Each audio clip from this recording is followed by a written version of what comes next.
कानी बहू।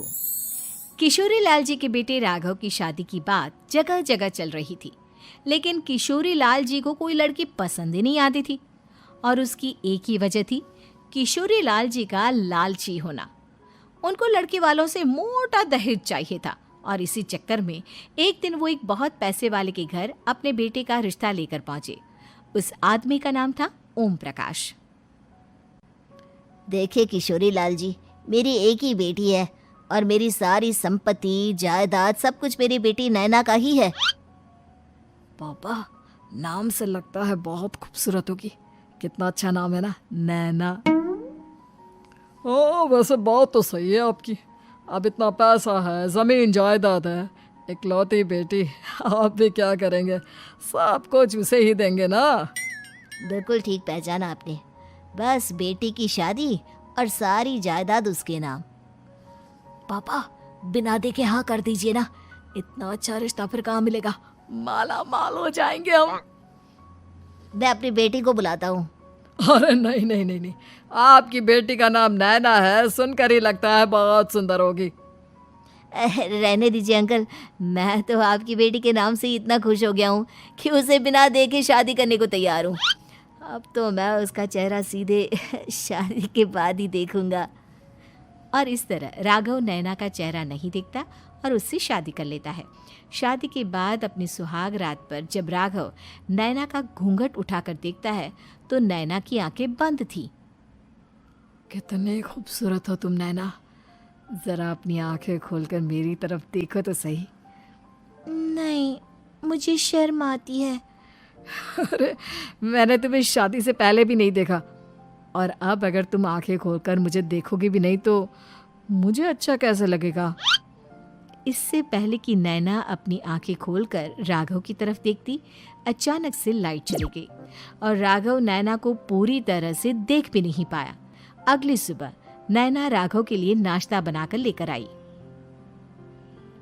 अरे ये क्या, आधा पराठा सेका हुआ है और आधा बिल्कुल कच्चा। ये तुमने क्या किया नैना? बहू, तुमने क्या आधा पराठा तवे से नीचे लटका कर रखा था, जो आधा सेका है और आधा कच्चा? मुझे जितना दिखेगा उतना ही तो सीखूंगी ना पापा जी। जहाँ जहाँ मुझे नजर आ रहा था वहाँ मैंने सीख लिया, जहाँ जहाँ नहीं दिखा वहाँ कच्चा रह गया होगा। इसका क्या मतलब है? ये कैसा मजाक कर रही है तुम? अरे बहू, तुमने इतना लंबा घूंघट क्यों लगाया हुआ है? देखो, हमारे घर में बहुओं को बेटी की तरह रखा जाता है, और फिर तुम तो इतना सारा माल लेकर आई हो।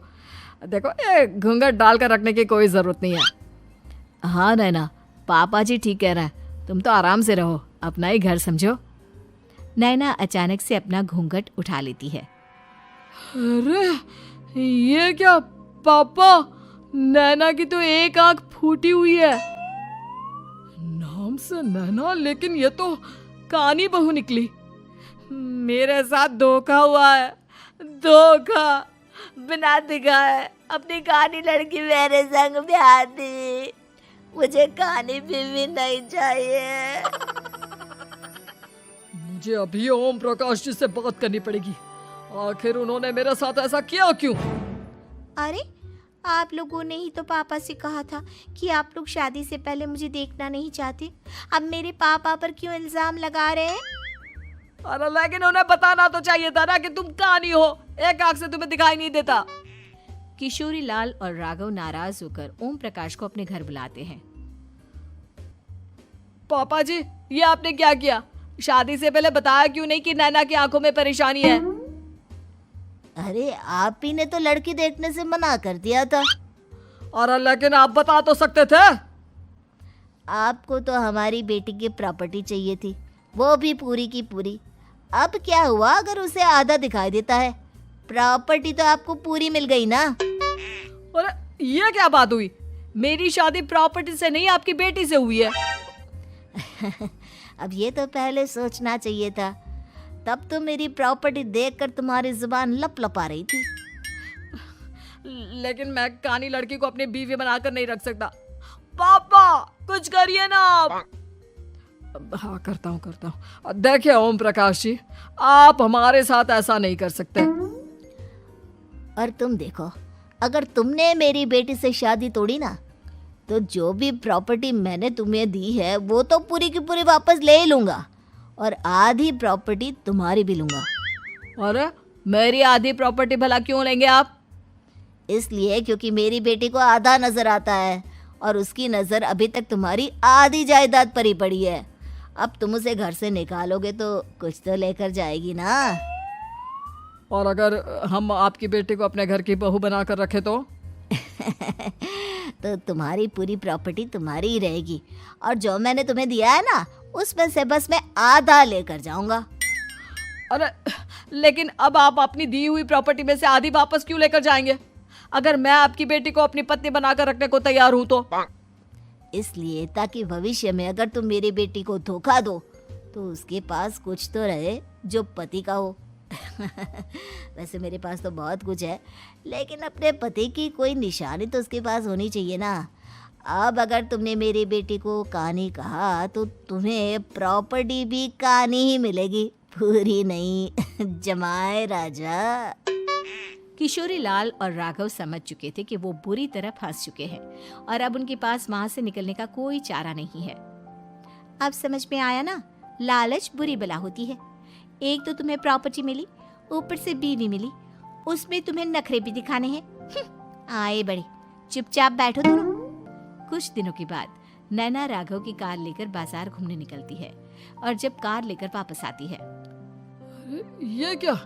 एक तरफ से मेरी गाड़ी पूरी खराब हो चुकी है। लगता है तुमने मेरी गाड़ी को किसी दूसरी गाड़ी के साथ एक्सीडेंट किया है। अरे अरे कितना बड़ा नुकसान कर दिया तुमने बहू। वो क्या है ना पापा जी, मुझे एक आंख से दिखाई नहीं दे रहा था, सामने से गाड़ी आ रही थी। मुझे तो सिर्फ आधा ही दिखाई दिया और वो गाड़ी मेरी कार से रगड़ते हुए निकल गई। अब मैं क्या करूं बताओ? आप इसे ठीक कराने के पैसे कौन देगा? तुम्हारे पापा? तुमने मुझसे इस तरह से बात की? अभी रुको। नैना राघव की शिकायत ओम प्रकाश को कर देती है। देखो राघव, अब जो मेरी आधी प्रॉपर्टी तुम्हारे पास थी ना, उसमें से आधी और मैं लेकर जाऊंगा, क्योंकि तुमने मेरी बेटी को डांटा। अरे नहीं नहीं पापा जी, गलती हो गई, माफ कर दो। गलती की तो कोई गुंजाइश ही नहीं। अगली बार मेरी बेटी को डांटा तो बची हुई आधी में से आधी और ले जाऊंगा। लालच के चक्कर में हम दोनों ने बहुत बड़ी गलती कर दी बेटा।